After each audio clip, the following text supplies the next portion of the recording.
Hello everyone, আপনারা দেখছেন Bengal trading YouTube channel. Bengal trading YouTube চ্যানেলে আপনাদের স্বাগত জানাই। আমি আগের ভিডিওতে বুঝিয়েছিলাম কিভাবে কোম্পানির ফান্ডামেন্টাল চেক করবেন। আজকে আমি আপনাদের বোঝাবো যে কি করে কোম্পানির ব্যালেন্স শিট পড়বেন এবং সেই ব্যালেন্স শিট পড়ার পর আপনারা কিভাবে বাইং আর সেলিং করতে পারবেন। তো আজকের ভিডিওটা আপনারা ভালোভাবে প্রথম থেকে শেষ পর্যন্ত দেখতে থাকুন, তাহলে কোম্পানি কিভাবে ব্যালেন্স শিট পড়তে হয় বা কোম্পানির ব্যালেন্স শিটের উপরে কিভাবে বাইং সেলিং করা যায় সমস্ত কিছু শিখতে পারবেন। তো আমি আমার মনিটর স্ক্রিন শেয়ার করে আপনাদেরকে সহজ সরল ভাষায় ব্যালেন্স শিট পড়া বুঝাবো। ঠিক আছে, দেখতে থাকুন। প্রথম আমাদের চলে যেতে হবে skinner.in সাইটে। skinner.in সাইটে গিয়ে আপনারা সেখানে গিয়ে আপনাদের মেল আইডি এবং ফোন নাম্বার দিয়ে লগ ইন করে নেবেন। তো আমি আপনাদেরকে আজকে নিয়ে এসেছি রিলায়েন্স ইন্ডাস্ট্রির ব্যালেন্স শিটে। ঠিক আছে, তো রিলায়েন্স ইন্ডাস্ট্রির এইখানে যে ফান্ডামেন্টাল সমস্ত কিছু আমি আগের ভিডিওতে আপনাদেরকে বলেছিলাম, যারা দেখেননি তারা অবশ্যই আগের ভিডিওটি অবশ্যই দেখে নেবেন। তারপরে এই রিলায়েন্স ইন্ডাস্ট্রির যে ব্যালেন্স শিট সম্বন্ধে ভিডিও আমি বানাচ্ছি সেটা অবশ্যই দেখবেন। আগে ফান্ডামেন্টাল দেখবেন, তারপরে ব্যালেন্স শিট সম্বন্ধে দেখবেন। তো আপনাদের দেখতে হবে কি quarterly result and profit and loss. Quarterly result হচ্ছে পার 3 মাস অন্তর অন্তর কোয়ার্টারলি রেজাল্ট বের হয়, আর প্রফিট অ্যান্ড লস কি একটা পুরো বছরের। ঠিক আছে, বুঝতে পেরেছেন? এখানে হচ্ছে 4টে কোয়ার্টার রেজাল্ট, মানে কি 4টে কোয়ার্টার একটা বছরে। 4টে কোয়ার্টারকে দেওয়া হয় জুন, সেপ্টেম্বর, ডিসেম্বর এবং মার্চ, তারপর আবার জুন। ঠিক আছে, এটা যেমন 4টে ভাগে ভাগ করা হয়েছে এই কোয়ার্টারলি রেজাল্টটাকে। আর প্রফিট অ্যান্ড লস হচ্ছে একটা বছর, দুটো সেমই জিনিস। Profit and loss and quarterly result দুটো সেমই জিনিস, এটাকে ভাগ করে দিয়েছে। আর এটা হচ্ছে একটা গোটা বছরকে রিপ্রেজেন্ট করছে। বুঝতে পেরেছেন? তাহলে সর্বপ্রথম আপনাদেরকে যেতে হবে সেলসে। এখানে যে সেলস দেখতে পাচ্ছেন, যে সেলস কোম্পানির সেলস কত, 1,39,949 কোটি। এগুলো কিন্তু সবকিছুই করোড়ে। তো সেলস যখন আমরা দেখবেন তখন সেলস হচ্ছে জুন 2021-এর সঙ্গে আপনাকে জুন 2022-এর কম্পেয়ার করতে হবে। কখনোই জুন 2021-এর সাথে সেপ্টেম্বর 2021-এ কম্পেয়ার করা চলবে না, কারণ একটা বছরের মধ্যে কোম্পানি ভালো রেজাল্ট করে, কোম্পানি খারাপ রেজাল্ট করে। ঠিক আছে, পুরোটাই এই মধ্যে ঢুকে যাচ্ছে। মানে কখনো কোনো সিজন তার ওয়াইজ কোম্পানি চলতে থাকে, একটা সিজন থেকে একটা সিজন পর্যন্ত তার সময় লাগে। তাই কখনোই একটা কোয়ার্টারের সঙ্গে তার পরের কোয়ার্টারে কখনোই কম্পেয়ার করবেন না। কম্পেয়ার করবেন সেই কোয়ার্টারের সঙ্গে তার পরের যে কোয়ার্টার বা তার আগের যে কোয়ার্টার তার সঙ্গে কম্পেয়ার করবেন। জুন 2021-এর সঙ্গে আপনাকে কম্পেয়ার করতে হবে জুন 2022-এর। সেপ্টেম্বর 2021-এর সঙ্গে আপনাকে কম্পেয়ার করতে হবে সেপ্টেম্বর 2022-এর। বুঝতে পেরেছেন? এখানে যেমন লেটেস্ট জুন 2024, এই 2024 জুন কোয়ার্টারের সঙ্গে আপনাকে তার প্রিভিয়াস মানে তার আগের যে কোয়ার্টার সেখান থেকে কি ইমপ্রুভ হয়েছে না ডিক্রিজ হয়েছে সেটা আপনাকে দেখতে হবে। এখানে দেখুন জুন 2024 থেকে এখানে জুন 2023 ছিল 2,07,559 কোটি টাকার সেলস ছিল, সেটা বেড়ে এখন হয়েছে 2,31,784। তার মানে কি এটা ইমপ্রুভ হয়েছে। বুঝতে পেরেছেন?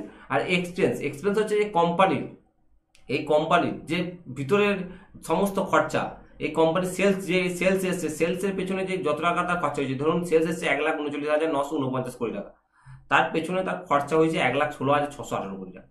এটা খরচা করার পর এই যে অপারেটিং প্রফিট দেখতে পাচ্ছেন, এই অপারেটিং প্রফিট হচ্ছে সেলস মাইনাস এক্সপেন্স, তারপর সেটা আসছে অপারেটিং প্রফিট।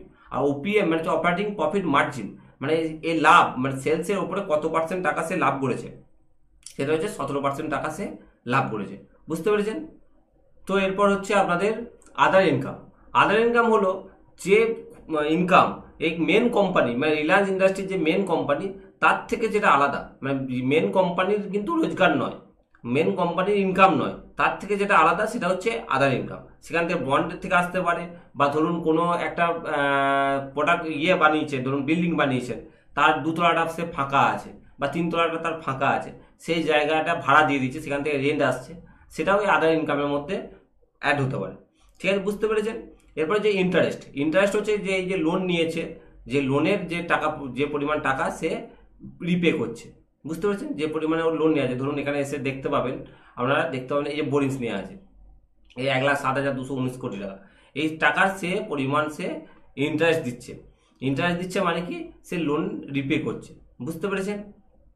এরপর হচ্ছে ডিপ্রিসিয়েশন আপনাকে বুঝতে গেলে প্রথমে দুটো জিনিস আপনাকে বুঝতে হবে। একটা ডিপ্রিসিয়েশন সঙ্গে হচ্ছে আপনার ফিক্সড অ্যাসেট আর সিডব্লিউআইপি।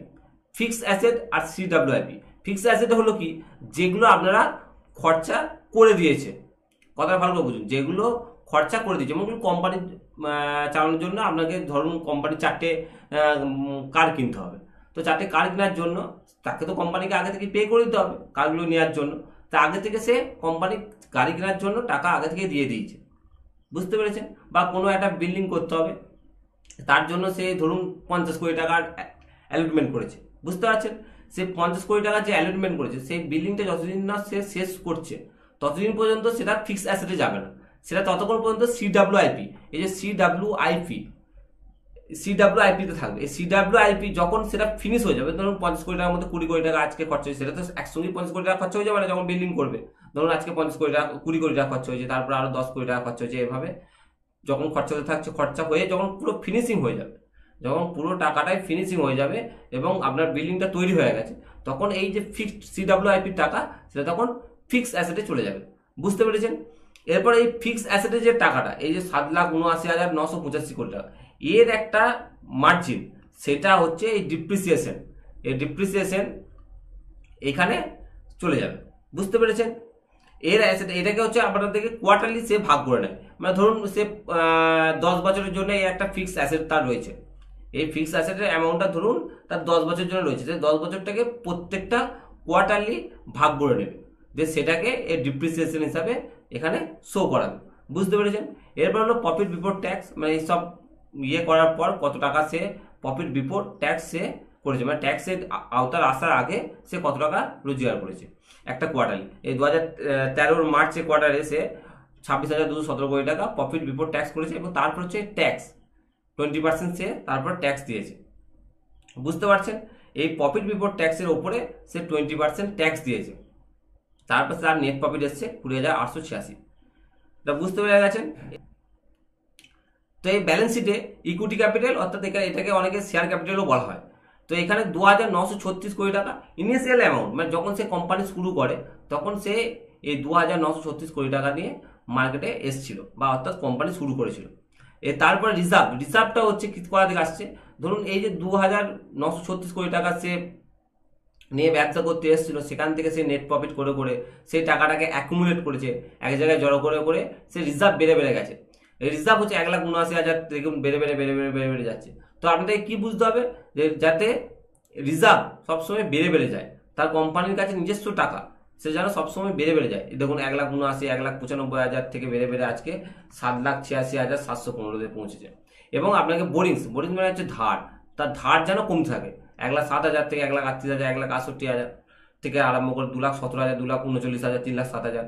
এই বোরিংস হচ্ছে একটা এমন জিনিস, যে বোরিংস হচ্ছে কোম্পানির মানে মেন জিনিসটাকে বুঝতে সাহায্য করে, যে বোরিংস থাকা মানে কি, কোম্পানির উপরে ধার থাকা মানে কি, কোম্পানির সেখানে অবস্থা খারাপ হয়ে যাওয়ার কথা। সে টার্মের উপরে দেখতে হবে সে কোম্পানি কত টাকা নেট প্রফিট জেনারেট করছে, তার উপরে কত টাকা বোরিংস আছে। বুঝতে পেরেছেন? মানে বোরিংস তার আছে বলে যে কোম্পানি খারাপ সেটা নয়, সেটা আপনি দেখতে হবে সে কত কোটি টাকার নেট প্রফিট করছে। যেমন এখানে দেখুন বোরিংস আছে হচ্ছে 4,58,991 কোটি টাকা বোরিংস আছে। সে প্রতি বছরে সে রোজগার করছে 78,207 কোটি টাকা।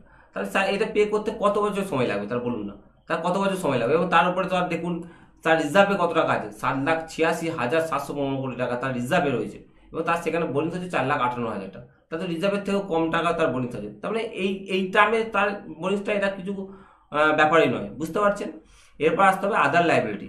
আদার লাইবিলিটি মানে হচ্ছে অন্যান্য যে তার খরচা রয়েছে, যেটা কোম্পানির বাদে, মানে কোম্পানি বাদে যা সাইডের যা খরচা রয়েছে, সেগুলো হচ্ছে আদার লাইবিলিটি শো করবে। এগুলো ততটা কোনো গুরুত্ব নেই এগুলোর জন্য।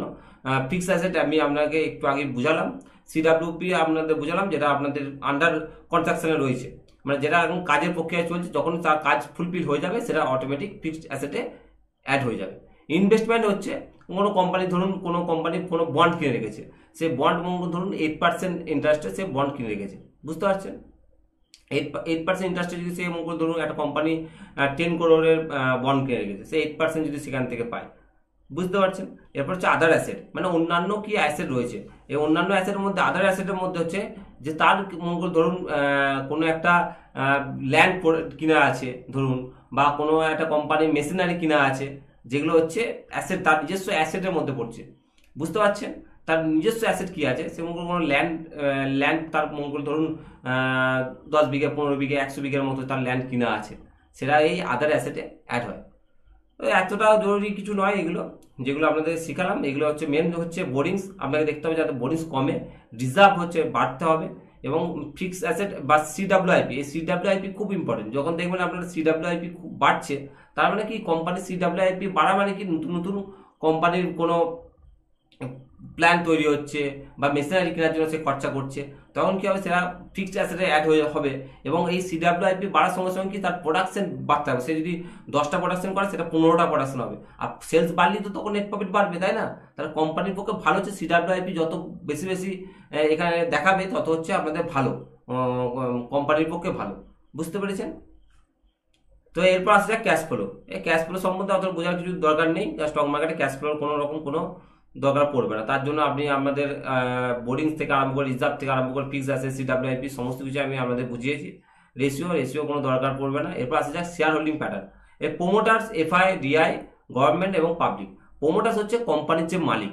এখানে প্রোমোটার্স এসে যখন ক্লিক করবেন প্লাস চিহ্নতে, তখন কোম্পানির মালিক এখানে হবে। এখানে হচ্ছে আম্বানি এবং আম্বানি সন্স বা আম্বানি ফ্যামিলি, ওই নীতা আম্বানি, ঈশা আম্বানি, আকাশ আম্বানি, মুকেশ আম্বানি, দেখতে পাচ্ছেন এগুলো হচ্ছে তার প্রোমোটার্স। তার প্রোমোটার্স হচ্ছে কত পার্সেন্ট নিয়ে আছে? 50.33% তার স্টেক নিয়ে আছে। বুঝতে পারছেন?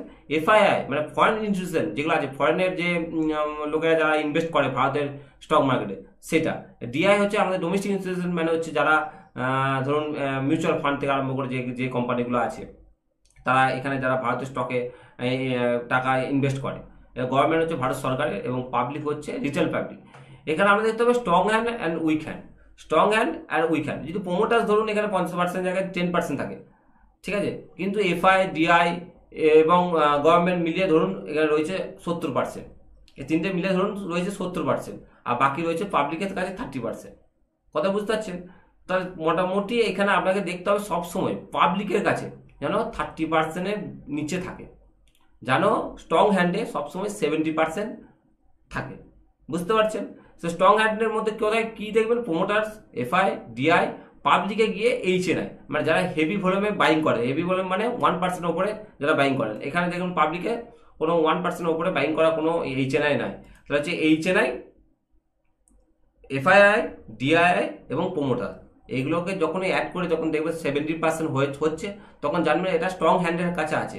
এই স্টকের যারা ইনভেস্টার আছে তারা সব স্ট্রং হ্যান্ডে। আর পাবলিকে যখন এসে দেখবেন তখন দেখতে পাবেন যারা 1%-এর উপরে স্টেক নিয়ে আছে তারা হচ্ছে এইচএনআই, মানে হেভি ভলিউমে যারা হচ্ছে ইনভেস্ট করা আছে। তো তখন আপনি এই পাবলিক কিউরে করবেন, সেটা হচ্ছে এইচএনআই মাইনাস পাবলিক করে দেবেন। তাহলে আপনাদের পাবলিক কত, মানে রিটেল ইনভেস্টার কতগুলো লোক রিটেল ইনভেস্টার ইনভেস্ট করেছে সেটা আপনারা দেখতে পারবেন। আমি আজকে আপনাদের সমস্ত কিছু ব্যালেন্স শিট কীভাবে পড়তে হয় এবং সেটা বুঝে কিভাবে আপনারা ট্রেন নিতে পারবেন তার সমস্ত কিছু আমি বুঝালাম। যদি বুঝতে অসুবিধা হয় বা কোনো রকম কোনো প্রশ্ন থাকে তাহলে অবশ্যই আপনারা কমেন্ট বক্সে কমেন্ট করবেন, আমি তার উত্তর দিয়ে দেবো। ঠিক আছে? এবং অবশ্যই ভিডিওটা 2বার 3বার 4বার পজ করে করে ভালো করে দেখতে থাকুন এবং নোট করতে থাকুন। ঠিক আছে? যদি ভিডিওটি ভালো লেগে থাকে অবশ্যই একটি লাইক করে দেবেন, আমার চ্যানেলটিকে সাবস্ক্রাইব করে দেবেন এবং পাশে থাকা বেল আইকনটি প্রেস করে অল নোটিফিকেশনটি অল করে দেবেন। তো বন্ধু বান্ধব এবং ফ্যামিলি মেম্বারদের সাথে ভিডিওটি শেয়ার করে দেবেন। তো দেখা হবে পরের ভিডিওতে। ততক্ষণ আপনারা ভালো থাকবেন, সুস্থ থাকবেন। জয় হিন্দ।